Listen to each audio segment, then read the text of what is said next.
Siempre me acuerdo que Pero Chaleco la empezó eso. Hare Krishna, Hare Krishna, bienvenidos, soy Chitrak Das. En primer lugar, quiero agradecer, como siempre, a las autoridades de ISCOM Buenos Aires por organizar estos programas. Quiero agradecer también a los oradores previos y a toda la comunidad Vaishnava que hace posible que podamos hablar acerca del Bhagavad Gita. Hoy vamos a analizar el capítulo 6, Dhyana Yoga. Y de alguna manera tenemos que, antes de exponer la sección de hoy, hacer un resumen del encuentro anterior. En la sección previa, Krishna ponía énfasis en la importancia de una variable del yoga que implica el control de la mente. Muchas veces nos pasa que antes de hacer algo, hay algo adentro que nos dice no puedo. Muchas veces pasa que uno comienza la vida espiritual y dice, los devotos cantan 16 rondas, para mí eso es mucho, son como 2 horas, hay devotos que las cantan en 3.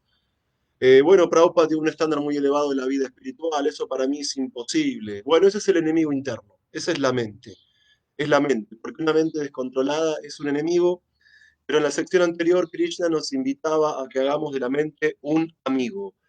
Cuando hacemos de la mente un amigo, trascendemos las dualidades del mundo material, nos volvemos ecuánimes, es decir, hay que hacer de la mente un instrumento de liberación. Y cuando hay autocontrol y comprensión del ser, uno se sitúa entonces en el plano de la autorrealización. En la sección de hoy, que es la sección tercera, Krishna va a exponer ante Arjuna el proceso de Ashtanga Yoga, es decir, de el yoga místico. Este Ashtanga Yoga es un yoga milenario, este Ashtanga Yoga es un proceso que se practicaba principalmente en otras yugas, en otras eras, y Krishna lo va a exponer en el capítulo 6, en los textos que van del 10 al 32.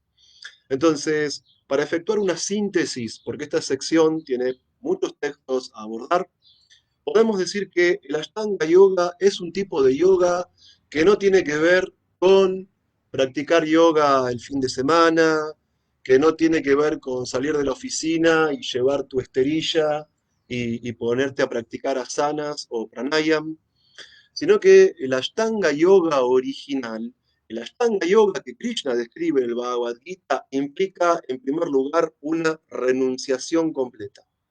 Es decir, ese Ashtanga Yoga era un yoga en el cual uno tenía que dejar la familia, uno tenía que dejar el deber prescrito, uno tenía que dejar su lugar natal, uno tenía que dejar sus posesiones, uno tenía que dejar incluso su propia vida sexual e irse a algún lugar lejano, a un bosque, a una montaña, a un desierto, a una selva, y en ese lugar, en un estado de completa soledad, en ese lugar totalmente apartado de toda sociedad, de todo trabajo, de toda familia y todo lo demás, y preferiblemente en ese lugar solitario y apartado que debería ser un lugar sagrado, la persona que apunta a practicar Ashtanga Yoga debe elegir una porción de tierra y debe poner sobre la misma hierba cuya, una hierba sagrada. Sobre esa hierba hay que poner una piel de venado. Sobre esa piel de venado, como dice Krishna, hay que colocar una tela suave. Lo interesante es que este asana o este lugar sagrado para poder practicar yoga no debe ser demasiado alto, no debe ser tampoco demasiado bajo. Entonces, con la espalda y el cuello recto, el yogi con determinación debe dedicarse firmemente a la práctica del yoga. Si cierra los ojos, corre el riesgo de dormirse. Si tiene los ojos completamente abiertos, corre el riesgo de distraerse. Es decir, el Ashtanga Yogi tiene que concentrar la mirada en la punta de la nariz. Fijar de este modo la mente en un punto. Fijar la mente en un aspecto definido. Y de esa manera, etapa por etapa y gradualmente, el Ashtanga Yogi debe lograr ponerse en trance. Para eso se requiere de una inteligencia sostenida, de una convicción total. Ahora, en cuanto a este proceso, hay elementos adicionales, y es que este yoga, esta Ashtanga yoga, no es para lograr tener una mejor elongación, no es para lograr tener simplemente una mejor concentración al momento de resolver los problemas de la oficina o del trabajo. Este Ashtanga yoga no es tampoco para poder mover cosas con la mente o materializar cosas con las manos o poder saber lo que piensan los demás, sino que esta Ashtanga yoga debe purificar el corazón y debe purificar las actividades. Entonces, como Krishna decía en la sección anterior, es fundamental en este yoga el control de la mente. Y obviamente la mente tiene funciones, pensar, sentir, desear. Hay que controlar los deseos. Constantemente nosotros estamos deseando algo. El deseo nos lleva a actuar y la acción, cuando es material, nos lleva al enredo. Hay filosofías como el budismo que dicen que el dolor viene del deseo y por lo tanto ciertas formas de budismo buscan aniquilar el deseo y para aniquilar el deseo tienen que aniquilar al yo deseante, al ser mismo. Por eso es que hay ciertos tipos de budismo denominados nihilistas. Entonces, el punto es que en este proceso de Ashtanga Yoga no hay que eliminar el deseo, no hay que eliminar al yo, sino que hay que controlar el deseo, hay que purificar el deseo y hay que aprender a elevar el deseo. Y cuando la mente y los deseos estén enfocados en su objeto correcto, entonces los sentidos también van a estar bajo control en esta práctica de la Ashtanga Yoga. Otro punto importante es que uno no puede practicar este tipo de yoga pensando que con eso se va a llenar de fans y que le van a llenar de me gusta a las redes sociales y de que lo van a invitar a viajar por el mundo y qué sé yo. Sino que la práctica de esta Ashtanga Yoga implica también estar libre del deseo de posesión. Y todos tenemos básicamente ese deseo. Así que la Ashtanga Yoga apunta a liberarnos de este deseo de posesión. Y un punto importante también es que uno no puede decir, bueno, yo practico esta Ashtanga Yoga en un retiro espiritual de una semana y después de ahí salgo a hacer la vida loca, como dice la canción. Sino que es un proceso que requiere fe y es un proceso que requiere determinación. Es decir, ser constante. El punto es que uno debe abandonar en este yoga todos los deseos materiales. Y acá hay un punto muy interesante, que uno no puede practicar este yoga correctamente si duerme demasiado, porque queda dominado por la modalidad de la ignorancia, pero tampoco uno puede practicar este yoga si duerme demasiado poco, porque cuando, no sé, a mí me pasa, cuando duermo demasiado poco, mi mente está ingobernable. En vez de ver lo bueno de la vida, mi mente ve, estoy cansado, tengo sueño, quiero el cubrecama, es muy temprano. Entonces, si se duerme demasiado, caemos en un extremo, si dormimos poco, caemos en un extremo. Y acá hay un punto interesante que muchas veces yo no lo he escuchado en las clases de nuestra Sociedad Internacional para la Conciencia de Krishna. Que nadie puede alcanzar la perfección en el yoga si no es regulado en comer, regulado en dormir, regulado en trabajar, pero también en otro punto importante, ser regulado en recrearse. Entonces, todos sabemos lo que es ser regulado en comer, no comer carne, ni pescado, ni huevos, ni hongos, ni cebolla, ni ajo, sino ofrecer a Krishna alimentos lactovegetarianos, veganos. Todos sabemos lo que es ser regulado en el dormir. Prabhupada dice que el ideal del dormir son 6 horas, son 7. A veces he escuchado hasta 8 máximo, pero en general 7 horas por ahí está bien, dependiendo de la modalidad que esté cada uno. Bueno, todos sabemos que para mantener cuerpo y alma juntos hay que trabajar. También hay que ser regulado. Hoy vivimos en una sociedad en donde lamentablemente el trabajo nos come. Hoy vivimos en una sociedad en la que muy pocos tienen el privilegio de tener tiempo libre. Hoy vivimos en una sociedad en la que parece que si no sos productivo laboralmente, sos un perdedor. Sos un excluido, no existís, no servís. Y no nos damos cuenta que esta energía que el ser humano tiene para poder cultivar la autorrealización, la estamos poniendo constantemente en un trabajo que es excesivo y en un trabajo que lamentablemente no siempre nos satisface. Que ahí está el tema, porque si nuestro trabajo tuviera que ver directamente con Krishna, podría ser una austeridad, pero en el fondo nos da avance espiritual. Pero cuando el trabajo es puramente material y no tiene conexión con el Supremo, uno se siente un esclavo. Llega un punto que te sientes un esclavo, llega un punto que no sabes lo que estás haciendo, estás deseando la jubilación. Yo tengo, yo tengo compañeros de trabajo que, sí, tengo compañeros de trabajo que están ahí con los dedos de la mano contando cuántos años falta para jubilarse, ¿no? Porque se sienten hipócritas en el trabajo. Entonces, ¿por qué no lo quieren hacer? Y se entiende. Porque cuando el trabajo es para Krishna, da satisfacción del ser. Pero cuando el trabajo es para los sentidos materiales, bueno, sí, se disfruta al principio, la novedad, el chiche nuevo, pero después, bueno, aparece la rutina, aparece que se pone pesado, aparecen los conflictos y todo lo demás. Pero acá hay un punto interesante. Ser regulado en el recrearse. Sabemos nosotros que los devotos puros, los devotos verdaderamente avanzados, ocupan sus 24 horas en el servicio a Krishna. O sea, los devotos puros acomodan su agenda, acomodan su día para poder estar escuchando acerca de Krishna, para poder estar cantando, para poder estar recordando, adorando, ofreciendo oraciones, ofreciendo servicio, haciendo amistad y entregándose a Krishna. Un ejemplo de eso es Srila Prabhupada. Si uno estudia la biografía de Prabhupada, Prabhupada de Grijasta acomodaba su vida para hacer servicio, Prabhupada de Sannyasi acomodaba su vida para hacer servicio, Prabhupada estaba constantemente beneficiando a los demás. Otro ejemplo es Bhaktivinoda Thakur. Si uno lee la biografía de Bhaktivinoda Thakur, él dormía súper poco y dormía como en cuotas, como sí, en partes, en secciones dormía él. Y además de eso, dedicaba un montón de horas a escribir literatura trascendental, a cantar yapa, a hacer vayan. Después iba a su trabajo porque era juez y volvía y seguía haciendo servicio. Otro ejemplo de los que usan muy bien el tiempo en el servicio de Krishna son Rupa y Sanatan Goswami. Dicen que dormían 2 horas y que todo el resto del día lo consagraban al servicio devocional. Pero en el caso de las almas condicionadas, no somos Prabhupada, no somos Bhaktivinoda Thakur, y no somos tampoco los Goswamis, aunque ojalá algún día podamos ser bendecidos por todos ellos para alcanzar la máxima perfección espiritual. Y aunque tenemos que ser regulados en el comer, porque solamente tomamos prasadam, y aunque tenemos que ser regulados en el dormir, porque si te dormís al mediodía, después te quieres cantar la ronda y es un bajón, parece que no se termina más, se hace larga, larga, la mente no se concentra a la tarde, para cantar menos a la noche. Por eso que nos levantamos más temprano, cantamos las rondas, etcétera. Y también somos regulados o intentamos ser regulados en el trabajar. Yo a veces me pregunto, ¿cuál es el desafío de mi vida en este momento? Encontrar un equilibrio. Encontrar un equilibrio, porque cuesta.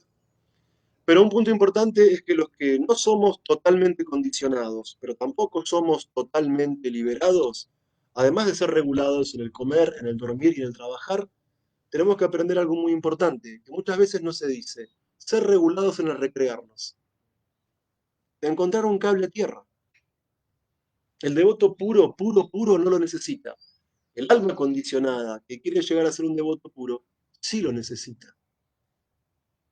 Entonces, cada uno de nosotros no tiene que descuidar su sadhana, no tiene que descuidar el sadhusanga, no tiene que descuidar la lectura, la adoración de la deidad, el ofrecer oraciones, pero para poder encontrar una cierta serenidad mental, mientras no seamos todavía devotos 100% puros, también tenemos que recrearnos. También tenemos que encontrar un cable a tierra que nos permita renovar la energía para volver al sadhana. Cuando uno va a una escuela, cuando uno va a una escuela, idealmente hablando, ¿no? El objetivo, la meta es estudiar. Pero mismo aunque seas un buen estudiante, cada 1 o 2 horas precisas un recreo para que la mente baje un poquito, para calmarnos un poquito, renovar la cabeza y entrar a cursar la próxima materia. Y aunque el objetivo de la escuela es estudiar, también hace falta un recreo. Y mientras no seamos devotos puros, aunque aspiramos a hacerlo, también precisamos cierta recreación en la vida espiritual. Hace poco me preguntaban esto por Facebook, ¿cómo es el tema de la recreación para una persona consciente de Krishna? Entonces, lo ideal en cuanto a la recreación para un practicante de vida espiritual es recrearse junto a otros practicantes de vida espiritual. Es encontrarte con amigos que tengan un interés por Krishna, que tengan un interés por avance espiritual y que puedan compartir alguna actividad que los una, que les permite recrearse y cargar la batería para volver a hacer servicio. Y si no tenés amigos devotos, bueno, por lo menos tener amigos que sean personas bondadosas. Porque si cuando te recreás te encontrás con gente que toma droga, que toma alcohol, que come carne, posiblemente uno también comience a desarrollar ese deseo por ese tipo de actividades. Porque el contacto con el otro hace que se nos peguen los intereses del otro, que se nos peguen las cualidades del otro. Entonces, lo importante es poder lograr recreación con devotos, encontrar recreación con amigos sanos, que pueden ser el deporte, el aire libre, bueno, cada cual según su modalidad, ¿no? Algunos escuchan discos, otros, no sé, andan en skate, otros se juntan a cocinar. Observen ustedes que las religiones que son tradicionales en Occidente, además de sus lugares de culto, sus iglesias, sus templos, mezquitas, sinagogas, tienen también instituciones educativas, colegios privados de esa religión. Pero fíjense que también esas religiones tienen campos recreativos, donde gente de esa religión se junta con gente de esa religión para jugar al vóley, al hockey, al rugby. También tienen recreación. Tienen fiestas de ellos, casamientos entre ellos, amigos entre ellos. Porque la recreación es importante también para el que todavía no es un devoto puro. Entonces, sí, hay que tomar en cuenta este punto. No se habla mucho en ISKCON de esto, porque parece mala palabra, porque parece maya. Pero los que hemos intentado tener una vida espiritual muy, muy estricta, pero artificial, nos dimos cuenta que llega un punto que la mente colapsa. Y una vez le pregunté a mi maestro espiritual por qué hay devotos que se ponen a veces ofensivos, o que se ponen violentos con otros devotos, o que no son muy amables. Y mi gurú me dijo, ¿por qué hacen más austeridades de las que pueden hacer? Y como se pasan de austeridades, se ponen mala onda, se ponen criticones, se ponen que le buscan el defecto a todos y no se dan cuenta del néctar que hay entre los devotos. ¿Por qué? Porque uno se pasa de austeridades a veces. ¿Quiere decir esto que no hay que hacer austeridades? No. Para alcanzar la perfección en el yoga, hay que ser regulado en el comer, en el dormir, en el recrearse y en el trabajar. Pero tenemos que recrearnos en conciencia de Krishna y tenemos que recrearnos de un modo bondadoso. Y de ahí llegar a un plano trascendental. Entonces, sabemos que el Ashtanga Yogi deja todo, familia, apegos, bienes materiales, que va a un lugar sagrado, un lugar solitario, que pone hierba cuya, que pone una piel de ciervo, que pone una tela, que no tiene un asiento demasiado elevado ni demasiado bajo, que pone la espalda y el cuello y la cabeza recta, que fija la mirada en la punta de la nariz y que de esa manera controla la mente, controla los deseos y obviamente controla los sentidos. Ahora la pregunta es, ¿por qué el Ashtanga Yogi hace esto? ¿Porque es un ermitaño? ¿Porque no le gusta estar con la familia? ¿Porque no le gustan los amigos? ¿Porque no le gusta la sociedad? No. El Ashtanga Yogi en realidad lo que persigue es alcanzar una meta trascendental. Es decir, que toda esta disciplina, toda esta austeridad de la Ashtanga Yoga llega a producir una iluminación interior. ¿Por qué? Porque la Ashtanga Yogi comprende su identidad cualitativa con el absoluto.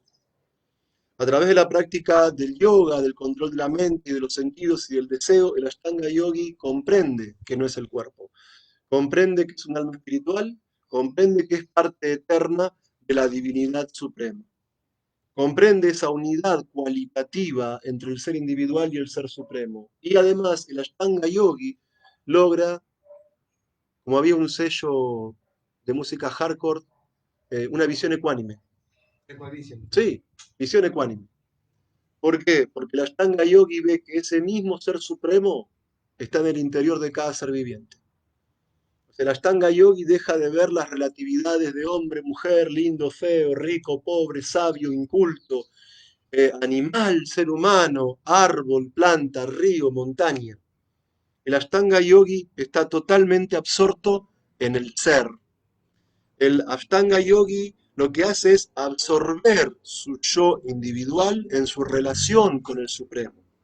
El Ashtanga Yogi lo que logra es un estado sostenido y constante de meditación en el Supremo, porque percibe que ese Supremo está en el corazón y en el interior de todas las entidades vivientes. Y este Ashtanga Yogi no busca, mediante sus austeridades, lograr disfrute de los sentidos, ir a los planetas celestiales, bailar con las apsaras en la corte de Indra. Este Ashtanga Yogi no busca poderes místicos para controlar la mente de otros, para practicar la bilocación o para poder materializar cosas con las manos. El genuino Ashtanga Yogi practica todo esto para volver al Supremo la meta de su vida. El Ashtanga Yogi se pone a disfrutar de sus poderes místicos que se desarrollan como siddhis y se pone a disfrutar de eso y buscar seguidores y materializar cosas. Eso es una trampa de Maya que no le permite seguir avanzando. ¿Por qué? Porque el Ashtanga Yogi tiene que tener como meta el Supremo, restablecer su conexión con Krishna, meditar constantemente en Krishna. Es más, cuando uno lee el Srimad Bhagavatam, puede ver que a veces el señor Shiva se va de su morada, deja a Parvati, su esposa, y va a un bosque que es muy silencioso, que es muy tranquilo, y que por muchísimos años de los semidioses, él comienza a practicar yoga y medita en Paramatma. Medita en la suprema personalidad de Dios que está en el corazón. Y una vez, los semidioses, preocupados por el yoga de Shiva, por las austeridades de Shiva, mandaron a Kamadeva, el dios del amor, lo que en Occidente llaman Cupido. Y Kamadeva hizo donde estaba Shiva manifestar una primavera, con pajaritos que cantaban dulcemente, con flores que se abrían, con la brisa del viento que transportaba el aroma de las flores, y vino acompañado por mujeres celestiales bellísimas, sacó el arco Kamadeva y le tiró una flecha de deseo a Shiva, y Shiva, que se vio interrumpido en su meditación en Krishna, que está en el corazón, abrió los ojos y a Kamadeva lo incineró con la mirada. Lo liquidó en el momento, lo liquidó en el momento. ¿Por qué? Porque él, como Ashtanga Yogi, quería permanecer absorto en Krishna, en la belleza de Krishna que está en el corazón. Claro que como Shiva es un devoto puro, ¿qué pasó con Kamadeva? En la próxima vida nació como Pradyumna, el hijo de Krishna y Rukmini. Así que bueno, salió ganando al final, salió ganando. Entonces, la Ashtanga Yoga nos lleva a comprender nuestra identidad cualitativa con el Supremo. La Ashtanga Yoga nos permite ver que todos los seres están en el Supremo y que el Supremo está en todos los seres. La Ashtanga Yoga nos permite percibir al Supremo que está en el corazón. Nos permite comprender que el Supremo es la meta de la vida. Entonces, ¿qué pasa con el Ashtanga Yogi? Logra tener control de su mente. La mente deja de estar absorta en lo material, la mente se purifica y en consecuencia el Ashtanga Yogi, con la mente purificada y con la purificación interna de los aires vitales, como explica el Srimad Bhagavatam, no es que hace un ajuste intelectual para entender que es uno con el Supremo. El Ashtanga Yogi que alcanza la perfección tiene la capacidad de ver internamente su propio ser, tiene la capacidad de ver su propia alma y también de percibir en simultáneo al Paramatma que está en el corazón. Pero no como el devoto intelectual que tiene que leer eso en las yastras y pensar que eso es así. El Ashtanga Yogi, con los sentidos purificados, se ve a sí mismo y ve al Señor Supremo en el corazón. Muchas veces decimos que el conocimiento védico desciende de la autoridad competente. Muchas veces decimos que la percepción sensorial y que el razonamiento no producen conocimiento perfecto. Pero cuando los sentidos están purificados, porque la mente está purificada por la práctica del yoga, también la percepción sensorial se vuelve trascendental. Y no es que el Ashtanga Yogi tiene fe en que Dios está en el corazón. El Ashtanga Yogi ve a ese Señor Supremo en el corazón y se ve a sí mismo. Y la consecuencia es que el Ashtanga Yogi se regocija en el ser. El Ashtanga Yogi, cuando ve al Supremo y cuando se ve a sí mismo y cuando se absorbe en el Supremo, entonces el Ashtanga Yogi alcanza la felicidad perfecta. Felicidad que no puede alcanzar el materialista burdo. Felicidad que no puede alcanzar el materialista karmakanda. Felicidad que no puede alcanzar el yogi que solo busca poderes místicos o beneficios materiales. El Ashtanga Yogi llega de ese modo a un estado de felicidad perfecta. Krishna dice en el Bhagavad Gita, el Ashtanga Yogi llega a un estado de felicidad ilimitada. que es la felicidad perfecta que se deriva del servicio amoroso y trascendental a Paramatma, la superalma, esa forma de Krishna de cuatro brazos que está en el corazón. Chanardan, Adiyagya, muchos de los nombres que recibe Paramatma. Entonces, esa experiencia de placer, de regocijo, de felicidad pura, perfecta y trascendental se logra mediante los sentidos perfectos. Y una vez que se alcanza ese estado, uno siente que eso es lo mejor que hay. Una vez que uno alcanza ese estado, nunca se aparta de la verdad. Una vez que uno alcanza ese estado, no es desconcertado por ninguna dificultad. Uno de hecho queda libre de todos los sufrimientos materiales.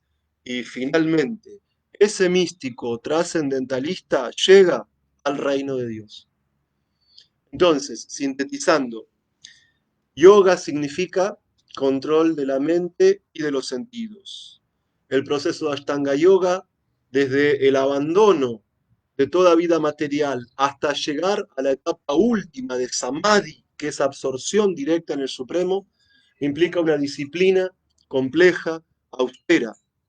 El punto es que, como va a decir Arjuna en la próxima sección que va a exponer semana que viene Prabhu de Bhakinandana, Arjuna le dijo a Krishna que ese yoga es impráctico e intolerable.